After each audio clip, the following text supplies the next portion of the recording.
ഞാൻ ഇന്ന് സംസാരിക്കാൻ പോണത് greatest words from greatest people എന്നൊരു ടാഗ് ലൈൻ വെച്ചിട്ടാണ്. ഓക്കെ, അതായത് വലിയ മനുഷ്യന്മാർ, അതായത് വലിയ സക്സസ്, വലിയ ലൈഫിൽ വലിയ കാര്യങ്ങളിൽ എത്തിച്ചേർന്നവർക്ക് അവർ പറഞ്ഞിട്ടുള്ള ചില വാക്കുകൾ, അവർ പറയുന്ന ചില സ്റ്റേറ്റ്മെൻറ്റ്സുകൾ ഞാനിങ്ങനെ ചിന്തിച്ചിരിക്കാറുണ്ട്. കാരണം എന്തുകൊണ്ട് അവർ ആ സ്റ്റേറ്റ്മെൻറ്റ് യൂസ് ചെയ്തു, അതിൻ്റെ ഉള്ളർത്ഥം എന്താണ്, ഡെപ്ത് മീനിങ് എന്താണ്.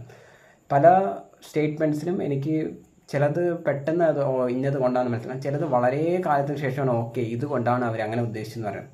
അപ്പോൾ അങ്ങനെ ഒരു ഉപയോഗിച്ച ഒരു സ്റ്റേറ്റ്മെൻറ്റ്, അതായത് ഇപ്പം ഞാൻ പറയാൻ പോകുന്ന അബ്ദുൽ കലാമിൻ്റെ, അതായത് നമ്മുടെ doctor APJ Abdul Kalam, former Indian president ആയിട്ടുള്ള അദ്ദേഹത്തിൻ്റെ ഒരു സ്റ്റേറ്റ്മെൻറ്റിനെ കുറിച്ചാണ്. ഓക്കെ, അതെന്താണെന്ന് ചോദിച്ചാൽ, അതായത് നമ്മുടെ നാഷനിലെ ഏറ്റവും ഇമ്പോർട്ടൻ്റ് ആയിട്ടുള്ള ഒരു പ്രൊഫഷൻ അല്ലെങ്കിൽ ഒരു ജോലി ഏതാണെന്ന് ചോദിച്ച സമയത്താണ് അബ്ദുൽ കലാം കൊടുത്ത റിപ്ലൈ ടീച്ചിങ് ആണ് ഏറ്റവും ഇമ്പോർട്ടൻറ്റ് പ്രൊഫഷൻ എന്ന് പറഞ്ഞത്. അല്ലെങ്കിൽ ഏറ്റവും ഇമ്പോർട്ടൻ്റ് ആയിട്ടുള്ള ജോലി ഏതാണെന്ന് ചോദിച്ചാൽ ടീച്ചിങ് ആണ്.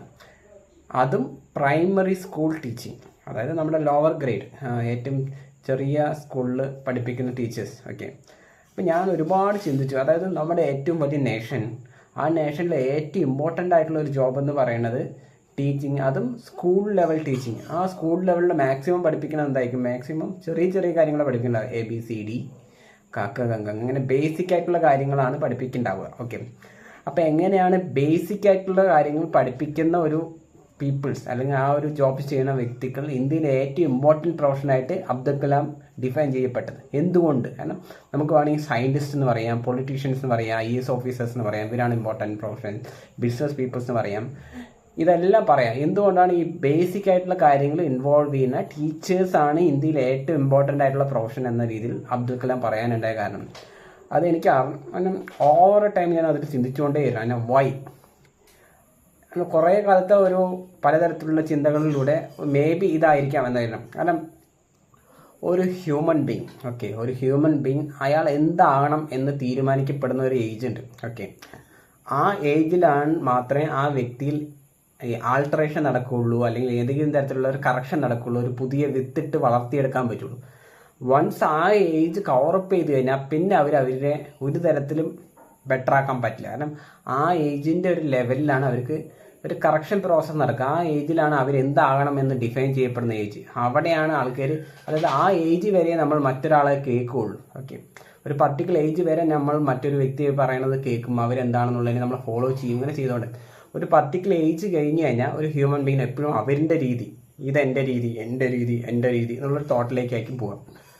അപ്പോൾ ആ പർട്ടിക്കുലർ ഏജിൻ്റെ മുമ്പിൽ അയാൾ ഒരു ശരിയായ ട്രാക്ക് പിടിച്ചിട്ടുണ്ടെങ്കിൽ പിന്നീടുള്ള ഏജുകളിൽ അവർ ആ ട്രാക്കിൻ്റെ ഹയർ വേർഷനിലേക്ക് കയറിപ്പോകും. ഓക്കെ, ഇപ്പോൾ നമ്മൾ സിംപ്ലി പറയുകയാണെങ്കിൽ ചെറിയ പ്രായത്തിൽ തന്നെ സച്ചിൻ ടെണ്ടുൽക്കർ സച്ചിനിലെ ഏറ്റവും മികച്ച വ്യക്തിയെ കണ്ടെത്തി, പിന്നീട് അതിൻ്റെ വലിയ ട്രാക്ക് ആൾ കണ്ടെത്തി. ഓക്കെ, ആ ചെറിയ പ്രായത്തിൽ. ഓക്കെ, മേ ബി ഒരു 5 വർഷം കൂടി സച്ചിൻ ഡിലേ ചെയ്യപ്പെട്ടിട്ടുണ്ടായിരുന്നുവെങ്കിൽ മേ ബി ഇന്നത്തെ സച്ചിൻ ഉണ്ടാകില്ലായിരുന്നു. അപ്പോൾ ഏറ്റവും ചെറിയ പ്രായത്തിൽ അയാളിലെ മികച്ച വ്യക്തിയെ കണ്ടെത്തുന്നു. അത് പല രീതിയിലായിരിക്കാം. ഓക്കെ, ആ പർട്ടിക്കുലർ ഏജിന് മുമ്പിൽ ഒരു എഡിഷൻ നടന്നു കഴിഞ്ഞാൽ പിന്നെ ആ വ്യക്തി ഏറ്റവും മികച്ച വ്യക്തിയാകാനുള്ള സാധ്യതയുണ്ട്. ആ പർട്ടിക്കുലർ ഏജിൻ്റെ മുമ്പ് ആ എഡിഷൻ നടന്നില്ല എന്നുണ്ടെങ്കിൽ പിന്നീട് ആ വ്യക്തിയെ ഒരു തരണം വെച്ചാലും നമുക്ക് ബെറ്റർ ആക്കാനോ കറക്റ്റ് ചെയ്യാനോ അങ്ങനെയുള്ള സാധ്യതകൾ വളരെ കുറയും. ഓക്കെ, അതായത് ഒരു പർട്ടിക്കുലർ ഏജ് വരെ നമ്മൾ ബാക്കിയുള്ള കാര്യങ്ങളെ മറ്റുള്ളവരെ ഫോളോ ചെയ്യും, കേൾക്കും, അങ്ങനെ എഡിക്ഷനുള്ള സ്പേസ് കൂടും. ഓക്കെ, ആ ഏജിൽ നമ്മൾ ഒരു ഹ്യൂമൻ ബീങ് എന്ന രീതിയിൽ ആ കുട്ടി എന്താകണമെന്ന് ആ വ്യക്തി ഡിഫൈൻ ചെയ്യും. Okay, I want to be like this എന്നത് ഡിഫൈൻ ചെയ്യുന്ന ഒരു ഏജ് ഉണ്ട്. Okay, I want to be like this, I want this എന്ന ഏജ്.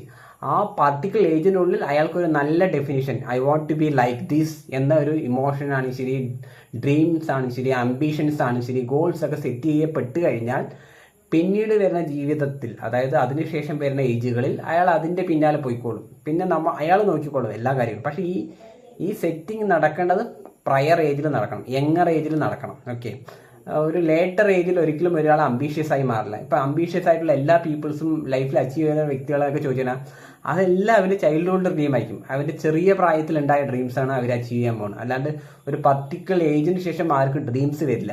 ഓക്കെ, എനിക്കിത് അച്ചീവ് ചെയ്യണമെന്ന് പറയില്ല. അവർ ചെറിയ ഏജിൽ അവൻ്റെ ഉള്ളിൽ ഒരു വിത്ത് മുളയ്ക്കും. ആ വിത്തിനെയാണ് അവർ മുളച്ച് വലുതാക്കി എടുക്കുന്നത്. ഓക്കെ, അപ്പോൾ ആ പ്രായത്തിൽ മാത്രമേ അങ്ങനെയുള്ള വിത്തുകൾ മുളയ്ക്കുകയുള്ളൂ. ആ പ്രായം കഴിഞ്ഞാൽ പിന്നെ അവിടെ വിത്ത് മുളയ്ക്കില്ല. ഓക്കെ, അപ്പോൾ ആ പ്രായത്തിലാണ് വിത്തുകൾ മുളയ്ക്കാൻ. അപ്പോൾ ഈ പ്രായത്തിൽ ഒരു പർട്ടിക്കുലർ ഏജ് വരെ ആ ഒരു ഹ്യൂമൻ ബീങ് അല്ലെങ്കിൽ ആ കുട്ടി ഇന്ററാക്ട് ചെയ്യണ അല്ലെങ്കിൽ കൂടുതൽ സമയം സ്പെൻഡ് ചെയ്യണ 2 സ്ഥലത്തിലായിരിക്കും. ഒന്ന് വീട്ടിൽ, ഓക്കെ, ഒന്ന് സ്കൂളിൽ. ഈ 2 സ്ഥലത്തിലാണ് ഏറ്റവും കൂടുതൽ സമയം ഒരു കുട്ടി സമയം സ്പെൻഡ് ചെയ്യുക.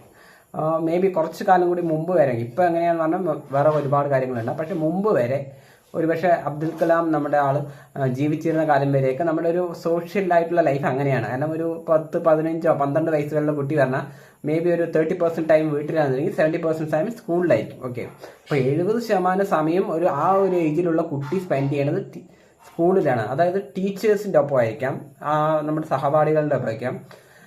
ഇപ്പോൾ ഫോർ എക്സാമ്പിൾ നമ്മുടെ രാജ്യത്ത് മെജോറിറ്റി പാരൻസും അണ്ടർ എഡ്യൂക്കേറ്റഡ് ആയിരിക്കും. മേ ബി അവരുടെ സ്റ്റുഡൻറ് അല്ലെങ്കിൽ അവരുടെ ഒരു മക്കളെ പ്രോപ്പറായിട്ട് ഗൈഡ് ചെയ്ത് അവരെ ഇന്നതാണ് നീ ചെയ്യേണ്ടത്, ഇന്നതാണ് അംബിഷ്യസ് ആണ്, നീ ഇന്നതൊക്കെ ചെയ്യണം എന്ന് ഗൈഡ് ചെയ്ത് ലിഫ്റ്റ് ചെയ്യാനുള്ള കഴിവ് ചിലപ്പോൾ അവർക്ക് ഉണ്ടായിക്കോളണമെന്നില്ല. ഓക്കെ, പക്ഷെ അതുകൊണ്ട് തന്നെ ചിലപ്പോൾ അവർക്ക് സ്കൂൾ വരെ ഇവർ എത്തിക്കാൻ പറ്റും. ഓക്കെ, സ്കൂൾ വരെ ഇവർ എത്തിച്ചു കൊടുക്കുക. പക്ഷെ അവർക്ക് എന്താണ് വേണ്ടത്, നീ ഇനി ഇത് ചെയ്താലേ ജീവിതത്തിൽ ബെറ്റർ ആയി വരുള്ളൂ, അങ്ങനെയാവുള്ളൂ, ഇങ്ങനെ ചിലപ്പോൾ ഒരു വഴി തുറന്നു കൊടുക്കാൻ പാരൻസിനെ കൊണ്ട് പറ്റിക്കൊള്ളുന്നില്ല. അപ്പോൾ ആ 30% സമയത്തിൽ അവർക്ക് എന്താണ് അങ്ങനെയുള്ള എഫക്റ്റ് ചെയ്യുന്നത്. പിന്നെയുള്ള 70% ടൈം അവർ സ്കൂളിലുണ്ട്. അപ്പോൾ ഒരു വ്യക്തി വേണം അവരെ ടേക്ക് കെയർ ചെയ്യണം, അവരുടെ ലൈഫിനെ കുറിച്ച് അല്ലെങ്കിൽ നാളെ നീ ഫ്യൂച്ചറിൽ ഇന്നതായി മാറണം എന്ന് അവരെ തോന്നിപ്പിക്കുന്ന ലെവലിലേക്ക് ഒരു പേഴ്സൺ അവരുടെ ലൈഫിൽ ആ ഏജിൽ ഇൻവോൾവ് ചെയ്യണം. ആ ഏജിൽ അങ്ങനെ ഇൻവോൾവ് ചെയ്യാൻ കഴിയുന്ന 2 വ്യക്തികൾ വന്നാൽ ഒന്നില്ലെങ്കിൽ പാരൻസ് അല്ലെങ്കിൽ ടീച്ചേഴ്സ്. ഓക്കെ, അത് യങ്ങർ ഏജ്.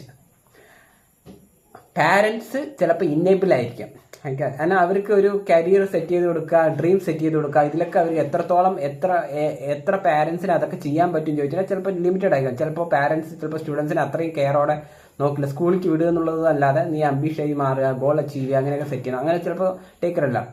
അപ്പോൾ സ്കൂളിലേക്ക് പോകുമ്പോഴാണ് ഒരു കുട്ടി അല്ലെങ്കിൽ ഒരു 12 വയസ്സുള്ള കുട്ടി അവിടെ ടീച്ചറെ മീറ്റ് ചെയ്യണം. ഓക്കെ, ടീച്ചർക്ക് 2 എബിലിറ്റി ഉണ്ട്. കാരണം ടീച്ചർ ക്യാൻ ആക്ട് ആകെ പാരൻസിനെ പോലെ ആക്ട് ചെയ്യാൻ കഴിവുള്ള ഒരു വ്യക്തിയാണ് ടീച്ചേഴ്സ് എന്ന് പറയുന്നത്. അതേ സമയത്ത് ലൈഫിനെ വലിയ ലെവലിലേക്ക് കൊണ്ടുപോകാൻ, അല്ലാതെ ഒരു ഹ്യൂമൻ ബീങ് ലൈഫിൽ വേറൊരു നെക്സ്റ്റ് ലെവലിലേക്ക് വരാൻ എന്താണ് ചെയ്യേണ്ടത് എന്നതിനെക്കുറിച്ച് വ്യക്തമായ ഒരു അറിവുള്ള ഒരു എക്സ്പേർട്ടും കൂടിയാണ് ടീച്ചർ. ഓക്കെ, അപ്പോൾ 2 വ്യക്തികളുടെ സർവീസ് മിക്സ് ചെയ്തിട്ട് ചെയ്യാനുള്ള കഴിവുള്ള ഒരു പേഴ്സണാണ് ടീച്ചേഴ്സ് എന്ന് പറയുന്നത്. അതും ഈ യങ് ഏജിൽ, അതായത് നമ്മളൊരു പർട്ടിക്കുലർ ഏജ് കഴിഞ്ഞാൽ ടീച്ചേഴ്സ് വിചാരിച്ചാൽ പോലും ഇവരെ കൊണ്ട് ഒന്നും ചെയ്യിപ്പിക്കാൻ പറ്റില്ല. കാരണം അവരൊക്കെ തല തെറിച്ചു എന്നുള്ള ലെവലിലേക്ക് വേണം. അപ്പോൾ ഈ യങ് ഏജിൽ അവർക്ക് ഈ തരത്തിലുള്ള ട്രെയിനിങ് കിട്ടണം, അല്ലെങ്കിൽ ആ തരത്തിലുള്ള ഗൈഡൻസ് കിട്ടണം, ആ തരത്തിലുള്ള ഇൻസ്പിറേഷൻ, മോട്ടിവേഷൻ അല്ലെങ്കിൽ സപ്പോർട്ടൊക്കെ കിട്ടുമ്പോൾ ആ യങ് ഏജിൽ അവൻ്റെ മനസ്സിലാകും ശരി, അവൻ്റെ ക്യാരക്ടറിലാകും ശരി, അങ്ങനെ ഒരു സാധനം ഒരു വിത്ത് മുളയ്ക്കും. അപ്പോൾ ഈ വിത്ത് മുളപ്പിക്കുക എന്നുള്ള ഡ്യൂട്ടി ആർക്കും ഉള്ളത്? ടീച്ചേഴ്സ്. അപ്പോൾ ഈ യങ് ഏജിലെ ടീച്ചേഴ്സിൻ്റെ റോൾ അതാണ്. അവർക്ക് വേണമെന്നുണ്ടെങ്കിൽ നാളെ ഇന്ത്യയിലെ ഏറ്റവും മികച്ച വ്യക്തിയെ ഉണ്ടാകാൻ വേണ്ടിയുള്ള ഒരു വിത്ത് ഫീഡ് ചെയ്ത് കൊടുക്കാൻ പറ്റും. മേ ബി ഒരു സ്മാൾ തിങ് ആയിരിക്കാം, ചിലപ്പോൾ അവർക്കൊരു ബുക്ക് വാങ്ങി കൊടുക്കലായിരിക്കാം, ചിലപ്പോൾ അവർക്ക് കൊടുക്കുന്ന ഒരു ചെറിയ സപ്പോർട്ടായിരിക്കാം, ചിലപ്പോൾ അവർ ഉദ്ദേശിക്കുന്ന ഒരു അപ്രീസിയേഷൻ ആയിരിക്കാം.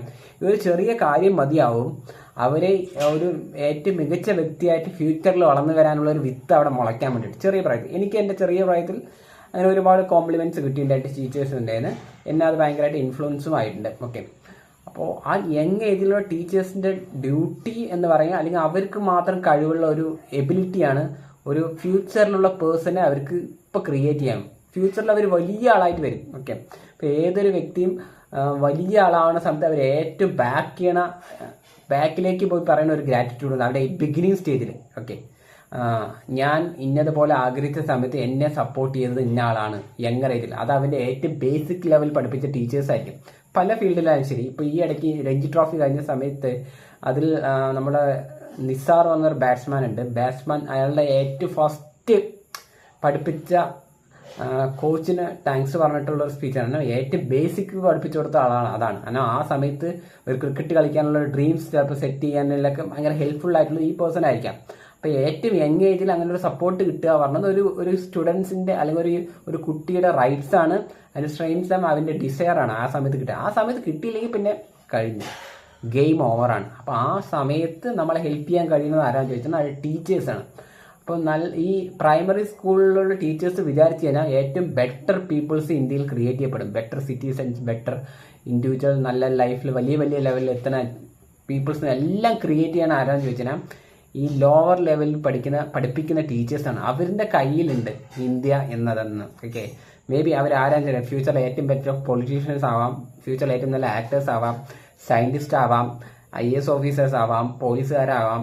ഏത് ബെറ്റർ ആയിട്ടുള്ള പേഴ്സണും ക്രിയേറ്റ് ചെയ്ത് ഇവിടുന്ന് ആരാന്ന് ചോദിച്ചാൽ ഈ യങ്ങർ ഏജിൽ അല്ലെങ്കിൽ പ്രൈമറി സ്കൂളിൽ പഠിപ്പിക്കുന്ന ടീച്ചേഴ്സ് ഇതിൻ്റെ ഉള്ളിൽ ഫീഡ് ചെയ്ത് കൊടുക്കുന്ന കുറച്ച് ഡ്രീംസ് ഉണ്ട്, ആസ്പിറേഷൻസ് ഉണ്ട്, ആംബിഷൻസ് ഉണ്ട്. ഓക്കെ, അവരിലൊരു പേഴ്സണെ ക്രിയേറ്റ് ചെയ്ത് കൊടുക്കുകയാണ്. പിന്നീടുള്ള ഹയർ ലെവൽ കാര്യങ്ങളൊക്കെ അവർ പഠിച്ചെടുത്തോളും. അതിനും ഹ്യൂമൻ ആർ കേപ്പബിൾ ഓഫ് ഒരു കാര്യം നമ്മുടെ മൈൻഡിൽ ബിൽഡ് ചെയ്യപ്പെട്ട് കഴിഞ്ഞാൽ പിന്നെ അത് ബിൽഡ് ചെയ്ത് അല്ലെങ്കിൽ വലിയ ലെവലിൽ കൊണ്ടുപോകാനുള്ള എബിലിറ്റി അതിന് സപ്പോർട്ട് സിസ്റ്റം നമുക്ക് ആവില്ല. പക്ഷെ ആ ഫസ്റ്റ് സ്റ്റേജ് ആ യങ് ഏജിൽ സംഭവിക്കണമെന്നുണ്ടെങ്കിൽ അവിടെ ടീച്ചേഴ്സ്. അപ്പോൾ ഒരു അബ്ദുൽ കലാം ഏറ്റവും ഇമ്പോർട്ടൻ്റ് ആയി പറഞ്ഞത് ഈ യങ്ങർ ഏജിലുള്ള പ്രൈമറി സ്കൂൾ ടീച്ചേഴ്സിൻ്റെ ഇമ്പോർട്ടൻസ്. കാരണം അവരാണ് ഇന്ത്യയിലെ ഫ്യൂച്ചർ ജനറേഷനെ മോൾഡ് ചെയ്തുകൊണ്ടിരിക്കുന്നത്. ഓക്കെ, ഒരു വ്യക്തി ഫ്യൂച്ചറിൽ എന്താകണം എന്നതിൽ വലിയ ഇമ്പോർട്ടൻ്റ് റോൾ വഹിക്കുന്ന ഒരു കാറ്റഗറി ഓഫ് ജോബാണ് അല്ലെങ്കിൽ ഒരു പ്രൊഫഷനാണ് പ്രൈമറി സ്കൂൾ ടീച്ചർ. അവർക്ക് നാളെ ഫ്യൂച്ചറിലെ ഒരു നെക്സ്റ്റ് അബ്ദുൽ കലാമിനെ വേണമെങ്കിൽ ക്രിയേറ്റ് ചെയ്യാം, ഫ്യൂച്ചറിൽ നെക്സ്റ്റ് മഹാത്മാഗാന്ധിയെ ക്രിയേറ്റ് ചെയ്യാം, ഫ്യൂച്ചറിൽ നെക്സ്റ്റ് അംബേദ്കറെ ക്രിയേറ്റ് ചെയ്യാം, നെക്സ്റ്റ് സച്ചിൻ ടെണ്ടുൽക്കറെ ക്രിയേറ്റ് ചെയ്യാം. പിന്നെ എല്ലാ മികച്ച വ്യക്തികളെയും ക്രിയേറ്റ് ചെയ്യാനുള്ള എബിലിറ്റി ഈ പ്രൈമറി സ്കൂൾ ടീച്ചേഴ്സിന് ഉണ്ട്. കാരണം ആ യങ് ഏജിലാണ് ഓരോ വ്യക്തിയും ജനിക്കുന്നത്. I want to be like this എന്ന ലെവൽ ഒരു വ്യക്തി മോൾഡ് ചെയ്യപ്പെടുന്നത് ആ യങ് ഏജിലാണ്. ആ യങ് ഏജിൽ അവർ ക്രിയേറ്റ് ചെയ്യാൻ കഴിവുള്ളതാരാണെന്ന് ചോദിച്ചാൽ ഇറ്റ്സ് ടീച്ചേഴ്സ്, പ്രൈമറി സ്കൂൾ ടീച്ചേഴ്സാണ് അതിനുള്ളത്.